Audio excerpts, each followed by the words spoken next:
नमस्कार, मैं गगन Sharma वरदायनी global market ज्ञान में आपका बहुत बहुत स्वागत करता हूं। जैसा कि मैंने पिछले वीडियो में आपको बताया था, एक शॉर्ट बनाया था कि इस हफ्ते का जो हमारा मार्केट ज्ञान का वीडियो है थोड़ा सा स्पेशल रहेगा। तो क्या स्पेशल है, आज हम उसका राज खोलते हैं। तो हमारे साथ हमारे दोस्त, हमारे सीईओ साहब तरुण गांधी हैं।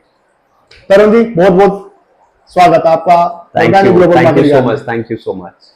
तो तरुण, अब तक मैं सारे वीडियोस अकेले बनाता था एंड हम हर बार वीडियो के एंड में बताता था कि ये वीडियो की प्रेजेंटेशन तरुण गांधी की गाइडेंस में बन रही है, और इस बार ये आप खुद आए हैं, हमारे दर्शकों के लिए बहुत बड़ी बात है। तो सबसे पहले जैसे कि हम अपनी प्रेजेंटेशन में स्टार्ट करते हैं, कैसा रहा पिछला हफ्ता यूएस मार्केट के लिए, उसका क्या इंपैक्ट पड़ा ग्लोबल मार्केट पे ओवरऑल, तो थोड़ा सा पहले आप उससे स्टार्ट कीजिए। बिल्कुल, जैसे मैं थोड़ा सा ब्रीफ बता दूं कि लास्ट वीक एक जैक्सन होल कॉन्फ्रेंस जो होनी थी वो कल हुई है, पर इन एंटिसिपेशन बहुत सारी markets, global markets in anticipation ये एक्सपेक्ट कर रही थी कि आगे जाके फेड अपनी कमेंट्री ऐसा बताएगा कि जहां पे वो क्लैरिटी दे पाए कि इंटरेस्ट रेट कट होगा या नहीं होगा या किस स्पीड से होगा।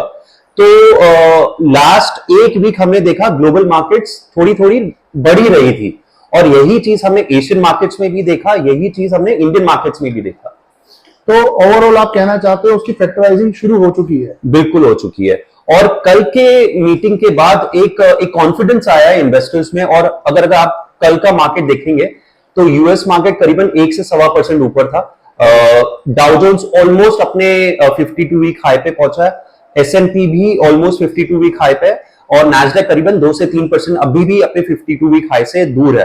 बट कल जैक्सन होल्स कॉन्फ्रेंस में फेड का क्लियर एक स्टेटमेंट था जहां पे उन्होंने कहा कि अब हम रेट कट के लिए तैयार हैं, और आगे चल के जैसे सितंबर में, अक्टूबर में और नवंबर में वहां हम देख रहे हैं करीबन 0.25% का रेट कट होना चाहिए। तो जैक्सन होल की कॉन्फ्रेंस से ये बात तो पक्की हो चुकी है कि अब रेट कट होगा, जिसका हम पिछले कई हफ्तों महीनों से इंतजार कर रहे थे। एक कंक्लूजन पहुंचा है। तो तरुण जी, इसका इंपैक्ट एशियन मार्केट पे कैसा पड़ा, इंडियन मार्केट में कैसा पड़ा? बिल्कुल, इसका भी इंपैक्ट पॉजिटिव ही होगा, और आगे ये नेक्स्ट वीक भी हम देखेंगे इसका पॉजिटिव इंपैक्ट होगा। इसका मैं जस्ट थोड़ा सा एक इंफॉर्मेशन देना चाहता हूं। जब भी रेट कट यूएस मार्केट में होता है तो आपको पैसे चीपर रेट पे मिलते हैं, और जनरली स्पीकिंग जब भी रेट कट हुआ है it followed by the equity rally. तो ये हम एक्सपेक्ट कर रहे हैं कि जब ये होगा या in anticipation of rate cut markets अच्छी करनी चाहिए till the time rate cut होता है, जो कि अगर सितंबर में हम एक्सपेक्ट कर रहे हैं तो US market, Asian markets and particularly Indian markets should do well over the next 30 to 45 days. तो इंडियन मार्केट पूरे हफ्ते में पॉजिटिव बंद हुई या नेगेटिव बंद हुई? पॉजिटिव बंद हुई है, और हमारा एक्सपेक्टेशन है कि जैसे आरबीआई का भी यही स्टेटमेंट रहा है कि इन्फ्लेशन के नंबर्स अच्छे आए हैं, और ग्रोथ ठीक ठाक रही है। तो हमें यह भी लगता है कि आरबीआई भी शायद फॉलो करे फेड को इंटरेस्ट रेट कट करने में आगे आने महीनों में। तो ये तो हमारे लिए बहुत बड़ी खुशखबरी की बात है। जो लोग लोन लेके अपना काम चला रहे हैं, अगर आरबीआई रेट कट करेगा तो उसका सीधा फायदा उनका होगा, जिससे उनकी स्पेंडिंग पावर बढ़ जाएगी। तो ये अर्थव्यवस्था के लिए बहुत अच्छा पॉइंट तरुण जी ने बताया। तो तरुण जी, कमोडिटी के ऊपर आपका क्या व्यू है? अब कमोडिटीज में अगर आप देखोगे लास्ट 10-15 दिन से हमने देखा है क्रूड प्राइसेस नीचे आ रही हैं। इसका रीजन ये है कि एम्प्लॉयमेंट डेटा, जॉबलेस जो डेटा आता है यूएस में, वहां पे हमने देखा कि उन्होंने रिवाइज्ड नंबर दिया है जो कि जॉबलेस ज्यादा आया हुआ as compare to the previous estimate. तो इसके वजह से यूएस मार्केट में वो डर है कि शायद यूएस इकोनॉमी रिसेशन में ना चला जाए, और जिसकी वजह से सीधा सीधा डायरेक्ट इंपैक्ट है आपके क्रूड ऑयल डिमांड में, तो जिसका हमने असर देखा। और क्रूड मार्केट वो थोड़ा डिप्रिशिएट करी ओवर द लास्ट 1 वीक, और गोल्ड के प्राइसेस जो पर्टिकुलरली हम प्रेशियस मेटल्स कहते हैं, गोल्ड सिल्वर, वो भी इंटरेस्ट रेट को ट्रैक करता है, वहां पे हमने अप्रिसिएशन देखा ओवर द लास्ट 1 वीक। तो गोल्ड तो लगातार पिछले काफी साल हो गए, 2-2.5 साल से लगातार, और हम पॉजिटिव हैं over the next 12 to 18 months. तो अभी भी आप फर्दर गोल्ड के इन्वेस्टमेंट में अपने इन्वेस्टमेंट कंटिन्यू कर सकते हैं, और इस लेवल पे आप कहेंगे खरीद सकते हैं गोल्ड को? अब तो आपको ये देखना चाहिए कि जब भी डिप मिले या कोई खराब खबर है, कितना डिप? हम देख रहे हैं कि 5 से 7% का डिप आना चाहिए। अगर आता है किसी भी नेगेटिव न्यूज की वजह से, तब आपको कंसिडर करना चाहिए गोल्ड में इन्वेस्टमेंट करने के लिए। तो अगर मैं नंबर्स की बात करूं तो अभी हम $2500 के आसपास हैं, तो अगर ये $2250 या तो $2300 के आसपास आता है तो आप कंसिडर कर सकते हो। वही चीज अगर हम सिल्वर की बात करें तो अभी $29.5 के आसपास ट्रेड कर रहा है, तो अगर वो $28 के आसपास आता है तो आप कंसिडर कर सकते हो इन्वेस्टमेंट्स के लिए। अगले सवाल से पहले मैं डॉलर के ऊपर पूछना चाहता हूं, डॉलर पे आपका क्या व्यू है? अब डॉलर अगर हम देखें तो डीएक्स डॉलर इंडेक्स होता है, अगर हम उसको भी अगर ट्रैक कर रहे थे काफी टाइम से, वो धीरे धीरे नीचे आ रहा है, which is good for the other currencies. तो अगर हम देखें, बट वो इंडिया के केस में नहीं हुआ है। Rupee has weakened over the last 10-15 days, so वो डिप्रिशिएट हुई है because of the RBI actions. But अगर आप ग्लोबल इकोनॉमी के पॉइंट ऑफ व्यू से देखो या ग्लोबल करेंसी के पॉइंट ऑफ व्यू से देखो, वहां पे करेंसीज हैव डन बेटर।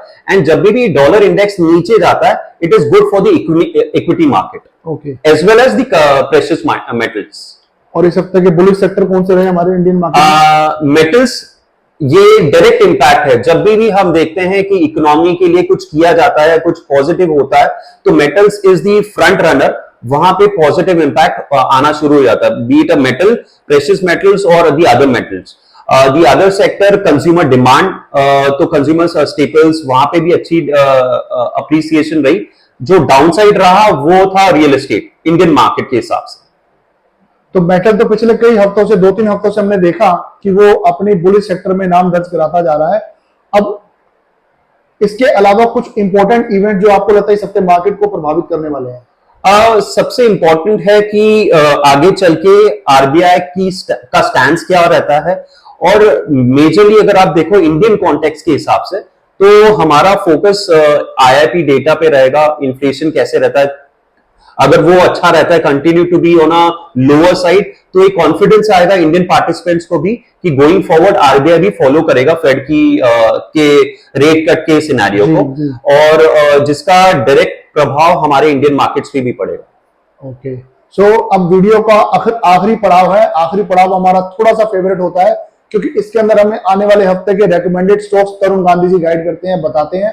तो कौन से ऐसे स्टॉक्स हैं जो लगता है कि आने वाले टाइम के अंदर अगले हफ्ते के लिए हमें इन्वेस्ट करना चाहिए और पैसे बनाने चाहिए? अब पहले स्टॉक्स से आने से पहले मैं थोड़े सेक्टर्स बता दूं जो हमें लगता है कि going forward, not just for 1 week, 1 महीने के लिए या 1.5 महीने के लिए अच्छा लग सकता है। एक है शुगर स्टॉक्स, जहां पे हम पॉजिटिव है। केमिकल्स, आईटी स्टॉक्स बहुत अच्छा करना चाहिए, बिकॉज ये फेड का जो यूएस में हुआ उसका डायरेक्ट इंपैक्ट आईटी सेक्टर्स को होता है, तो IT sectors continue should do well. Sugar stocks है वो हम इसलिए कह रहे हैं क्योंकि ग्लोबल अगर आप शुगर के प्राइसेस देखेंगे वो काफी लोअर लेवल्स पे हैं, तो वहां पे अभी अप्रिसिएशन शुरू हो गया है, तो वहां पे हमें शुगर स्टॉक्स अच्छे लगते हैं। तो अगर शुगर स्टॉक्स की बात करें तो प्राज इंडस्ट्रीज हो गया, बलरामपुर चीनी और बजाज हिंदुस्तान, ये 3 स्टॉक्स आप कंसिडर कर सकते हो। करंट लेवल्स पे आप देख सकते हो। कितना टारगेट अपसाइड दिखता है हमें? अगर आपका टाइम होराइजन के ऊपर है, अगर आपका time horizon next 3 to 6 months है, आराम से आप 15 to 20% देख सकते हो on the higher side. IT stocks, जहां पे टीसीएस, इन्फोसिस, एचसीएल स्टॉक्स है, ये एक लार्ज कैप कंपनीज हैं, और मिड साइज में अगर आप जाना चाहते हो तो टेक महिंद्रा और एलएनटी, एलटीआईएम करके एक स्टॉक है, एम्फेसिस करके एक स्टॉक है, वो भी अच्छे लग रहे हैं for the 15 to 20% jump on the next 3 to 6 months.